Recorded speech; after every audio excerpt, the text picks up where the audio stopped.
देखिए बच्चों, आप लोगों का हमारे चैनल पे फिर स्वागत है। आज हम लोग फिर अभी पिछले वीडियो में हमने बताया था वैद्युत क्षेत्र की तीव्रता अथवा वैद्युत विभव। तो वैद्युत विभव ही हमने बताए थे। तो वैद्युत विभव को 3 स्थिति बताया गया था: अक्षीय स्थिति, निरक्षीय स्थिति और किसी भी बिंदु बताए थे। एक वीडियो पड़ा हुआ है प्लेलिस्ट में, आप लोग जाकर देख सकते हैं अपने कक्षा का।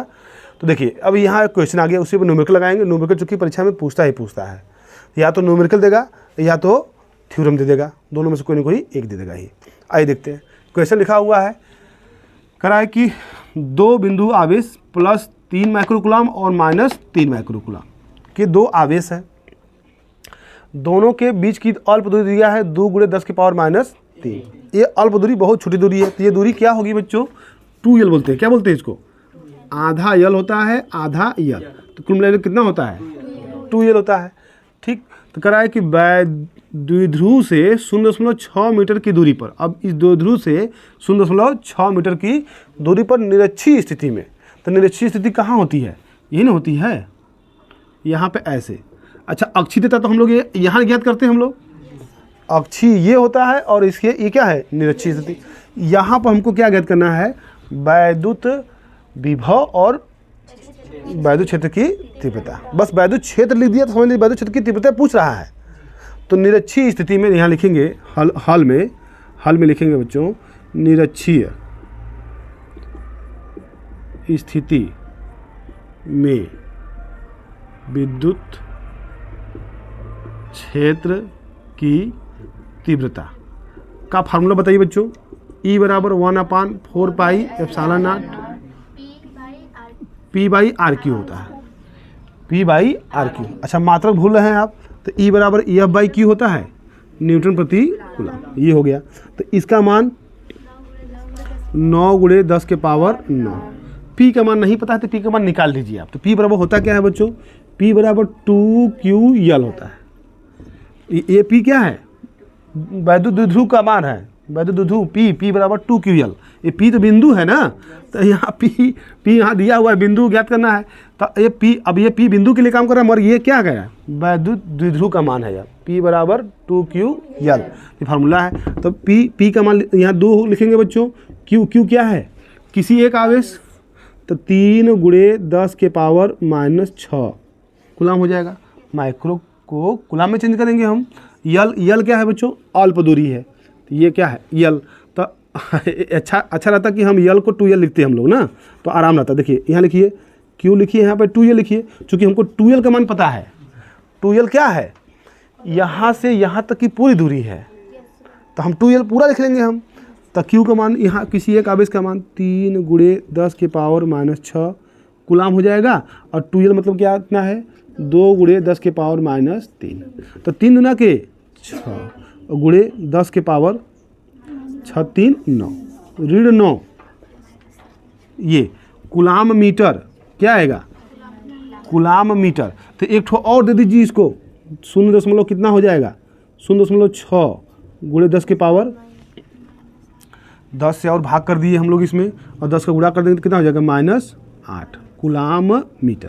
तो P का मान आ गया बच्चों। तो P का मान यहाँ रख लीजिए आप, 0.6 × 10⁻⁸ बटा के R क्या है? इसके बीच की दूरी। निरक्षीय स्थिति में यहाँ से यहाँ तक की दूरी दे रखा है बच्चों, ध्यान दीजिए। ये दूरी R का मान दिया है ना। तो R का मान क्या है? 0.6⁻3 है। तब इसी को हल करेंगे। देखिए, इसीलिए हमने 0.6 को क्या बनाए हैं? 0.6। तो 0.6 क्या हो जाएगा? तो ये 3 ठो है, तो 2 ठो बचेगा अभी हमारे पास, तो 2 ठो बचा कर रखिए अभी।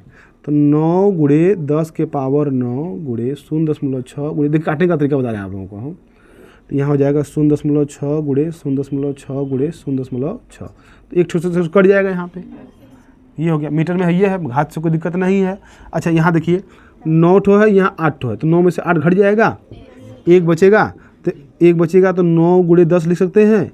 और नीचे देखिए, नीचे 6 छहा के 36, 0.36। फिर ऊपर नीचे 100 से गुणा कर दीजिए आप, इसका दशमलव हट जाएगा। तो ऊपर 9 × 10⁻3 हो जाएगा, 2 1 3 हो जाएगा, 2 0 यहाँ, 1 0 यहाँ, 3 हो जाएगा।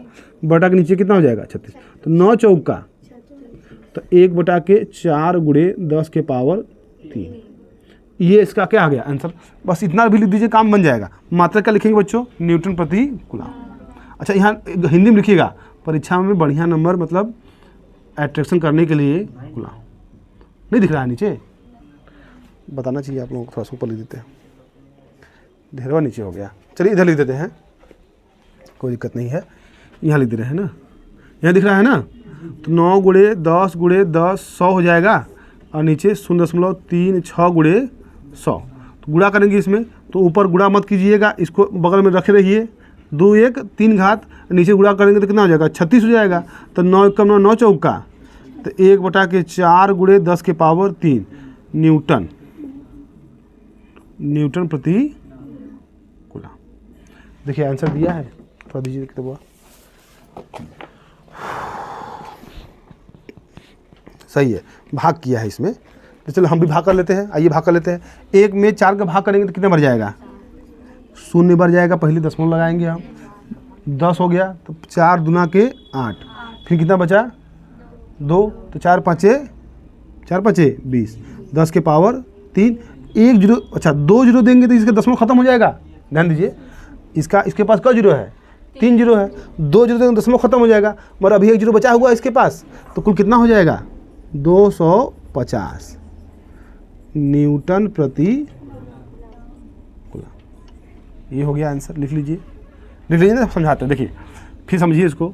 यहाँ लिखा है 0.25 गुणे 1 2 3, 10 के घात में 3 मतलब कितना 1000, 2 जीरो देंगे तो दशमलव इसका क्या हो जाएगा खत्म, यानी कि 25 गुणे 10, फिर गुणा करेंगे तो कितना 250, यही लिखा गया है। लिख लीजिए इसको अच्छे से। अच्छा एक क्वेश्चन और है, देखिए एक क्वेश्चन और है, निरक्षीय स्थिति में वैद्युत विभव ज्ञात करना है, तो इसका बताइए फार्मूला। कुछ नहीं, निरक्षीय स्थिति में वैद्युत विभव का मान 0 होता है। निरक्षीय स्थिति में वैद्युत विभव का मान क्या होता है, 0। तो लिख लीजिएगा इसको, यहाँ भी बराबर क्या हो जाएगा 0, पहले वाले के लिए लिख लीजिए, सही। अब देखिए इसी में एक क्वेश्चन और दिया है, दूसरा वाला क्वेश्चन, पहला वाला का आंसर लग गया हम लोगों का। अब देखिए दूसरा कह रहा है कि द्विध्रुव को 90 अंश घुमा देने पर क्या कर दिया जाए, द्विध्रुव को 90 अंश घुमा दिया जाए।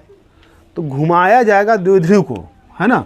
तो जब ये ऐसे था तो इसको ऐसे कर दिया गया, तो ये ऐसे कर दिया गया, ऐसे कर दिया गया,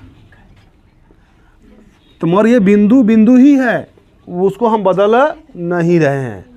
तो बताइए अब इसके माध्यम से हम मापते हैं दूरियाँ इसकी, तो इसके माध्य से इसकी दूरी तो वही रहेगी, फिर इसके माध्य से मापे थे हम लोग, तो ये दूरी कितनी रहेगी 0.6 मीटर ही रहेगा, वो नहीं बदल रहा। देखिए वो जब ये बिंदु नहीं बदल रहा है, पीछे बात नहीं बच्चों, देखिए जब बिंदु नहीं बदल रहा है तो इसकी दूरी वही रहेगी माध्य स्थिति। इसकी अल्प दूरी तो हम लोग निगलेक्ट कर देते हैं, सवाल लगाते समय फार्मूला बताते समय बताए थे, क्या बताया गया था, R इज ग्रेटर यल बताया गया था, यल इज लेस क्या बताया था, R बताया गया था। तो यल जो अल्प दूरी है उसको हम लोग क्या कर देंगे, निगलेक्ट कर देंगे हम लोग। तो बताइए अब यह कौन सी स्थिति आ गई, अक्षीय की निरक्षीय, अब अक्षीय स्थिति में आ गया। देखिए अच्छा देखिए आप लोगों दिमाग में ये कन्फ्यूजन है, देखिए यहाँ कर क्या रहा है, देखिए एग्जाम में क्या कर रहा है, यदि ऐसे रहता तो कहता कि इसके निरक्षीय स्थिति पर बिंदु P पर, निरक्षीय स्थिति पर वैद्युत द्विध्रुव चाहे वैद्युत क्षेत्र की तीव्रता निकालिए, ऐसे कहता तो आप लोगों को आसानी रहती। अच्छा अभी इसके पहले बताया था कि ये ऐसे लिख करके कहा कि उसमें लिखा था कि निरक्षीय स्थिति पे, तो आपको समझ में आ गया कि नहीं हमको यहाँ ज्ञात करना है, उसमें लिखा है निरक्षीय स्थिति लिखा हुआ अच्छे से, मगर इसमें अक्षीय स्थिति नहीं लिखा है, वो घुमा रहा है। वो क्या घुमा रहा है, इसी डायपोलवा को घुमा दे रहा है, इसको ऐसे कर दिया, अब इसको ऐसे घुमा दिया, तब घुमाने से आपको समझ में आना चाहिए कि अब ये कौन सी स्थिति आ गई, अक्षीय स्थिति आ गई। नहीं से देखने लग रहा है कि अभी वो निरक्षीय में है, ऐसा लग रहा है ना, तो वो कंफ्यूज कर रहा है आपको। तो इससे बढ़िया है कि आप समझ लीजिए, तो अब वो ऐसे कर दिया तो ये किस स्थिति में आ गया, तो अक्षीय स्थिति में आ गया। तो अक्षीय स्थिति में वैद्युत क्षेत्र की तीव्रता अथवा वैद्युत विभव, तो अक्षीय स्थिति में पहले लिखेंगे यहाँ पे, अक्षीय स्थिति में विद्युत क्षेत्र की तीव्रता, बताइए फार्मूला कोई बताएगा, E बराबर 1/4πε0। क्या क्या क्या क्या 2p/r³ है। 2p 2p/r³ होता है, उसमें देखिए p होता है, तो हम कुछ कह रहे हैं। श्वेता हम नहीं बोली है ना, इसलिए उसको बिगड़ रहा है। देखिए तो हो जाएगा e बराबर, इसका मान क्या है 9 × 10⁹। यहाँ 2 हो जाएगा। अरे भैया जो आया था उसका दुगुना कर देंगे हम, ये भी तो कर सकते हैं। 250 का दुगुना कितना हो जाएगा 500। सवाल लग गया। यदि देखिए हाँ करने की कोई आवश्यकता नहीं है। 250 आया था, ये लिखे थे। किसका मान टोटल, जैसे कि देखिए RQ यहाँ पे है, इसका मान रखेंगे, P का मान ये रखेंगे, R का मान फिर वही रखेंगे 0.6 का स्क्वायर करेंगे। पूरे 2 को छोड़ दीजिए। अब अच्छा ये हटाएंगे। अक्षीय स्थिति, निरक्षीय स्थिति में क्या था P/RQ था, तो इतना ना हल किए थे हम लोग।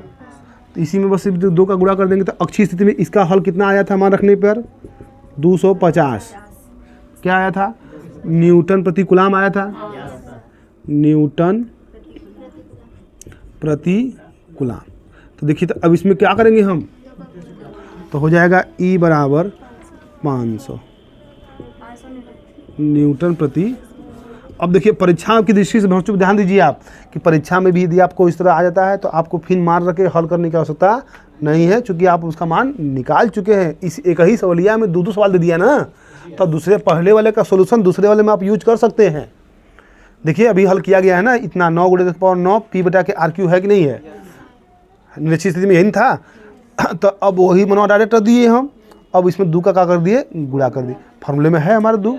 तो अभी क्या हो गया, अक्षीय स्थिति में वैद्युत क्षेत्र की तीव्रता का मान 500 न्यूटन प्रति कूलाम। क्योंकि हम लोग पढ़े हैं कि निरक्षीय स्थिति में उसका आधा हो जाता है, अक्षीय स्थिति में उसका दुगुना, निरक्षीय का दुगुना हो जाता है, या फिर अक्षीय स्थिति में यदि दुगुना है तो निरक्षीय स्थिति में उसका क्या हो जाएगा आधा हो जाएगा। ये तो थ्योरम बताया गया आप लोगों को है, तो इसको लिख लीजिए, फिर लिख लीजिए, फिर वो बताते हैं। अभी विभव निकालना है। अभी देखिए बच्चों, अब हम लोगों को निकालना है इसमें वैद्युत विभव। भाई वैद्युत की तीव्रता निकाले हम लोग अभी, तब विभव निकालना है। तो विभव निकालने के लिए फार्मूला इसका होता है, क्योंकि देखिए अभी बताया गया है निरक्षीय स्थिति में वैद्युत विभव का मान क्या था 0 था। अब तो अक्षीय स्थिति में आ गया, तो यहाँ निकालेंगे अक्षीय स्थिति में, इधर देखिएगा ना, अक्षीय स्थिति पर वैद्युत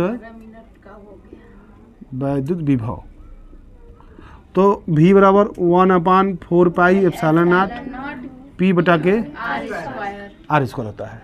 यानी कि निरक्षीय स्थिति में यही मनवा क्या होता है 0 हो जाता है। ठीक, तो यहाँ मान रखेंगे, तो 9 × 10⁹ P का मान कितना है ये निकाल चुके हैं, 0.6 × 10⁻⁻8 है। R का मान कितना है बच्चों 0.6 का होल स्क्वायर। देखिए इसको कैसे हल करते हैं एकदम नॉर्मल तरीके से बच्चों। है देखिए 2 ठो है ना, तो 1 ठो तो कट जाएगा, इससे 1 ठो बचेगा इसका। तो 9/0.6 लिख लीजिएगा अच्छे से। अब घात वाला काम देख लीजिए, 10⁻9 है, 10⁻ कितना है 8 है, तो 9 में से 8 ही क्या हो जाएगा घट जाएगा, तो क्या बचेगा 1 10 बचेगा। अच्छा अब देखिए लिखा हुआ है 0.6 लिखा हुआ है, तो अभी दशमलव को हटाना है हमको है, तो दशमलव हटाने के लिए ऊपर नीचे 10 से गुणा करेंगे हम। ध्यान दीजिए अलग से, ये नहीं कि गलती हो जाए परीक्षा में कि अरे 10 ये है इसको दे दिया जाए, काम खत्म हो जाएगा, काट पीट के हल हो जाए, आंसर हो जाएगा। उसमें दिमाग काम करता है, इस तरह का मिस्टेक होता है। तो मगर ध्यान दीजिएगा, ये ऊपर है, ये कहाँ है नीचे है। तो अब इसको हल करेंगे, तो 9 × इसको लिख रही है 100 बटा कि इसको 10 दे देंगे तो कितना हो जाएगा 6 हो जाएगा। तो अब काट लीजिएगा 3 से, 3 दूना का 6 और 3 3 का 9, ये इतना हो गया। तो बस, तो अब 2 से है कट रहा है, काट लीजिए, 2 1 कम 2, 2 5 10। अब गुणा हो जाएगा, नीचे दिख रहा है नहीं दिख रहा है, एकदम नहीं दिख रहा है, बता दिया कीजिए आप लोग। चलिए ठीक है ठीक है, तो यहाँ वाला हटा दिया जाए ना। तो देखिए, तो ऊपर हो जाएगा 9 × 100 हो जाएगा, नीचे हो जाएगा 6, तो 3 दूना के 6, 3 3 का 9, 2 से काट दिए इसको 50 बार में, तो कुल मिला के यहाँ 3 × 50, तो 5 3 15। भी का मान कितना आया इतना वोल्ट लिखेंगे। क्या लिखेंगे? लगा लीजिए, बढ़िया क्वेश्चन। देखिए इस तरह का क्वेश्चन देखिए बोर्ड परीक्षा में जरूर पूछेगा, या तो थ्योरम या तो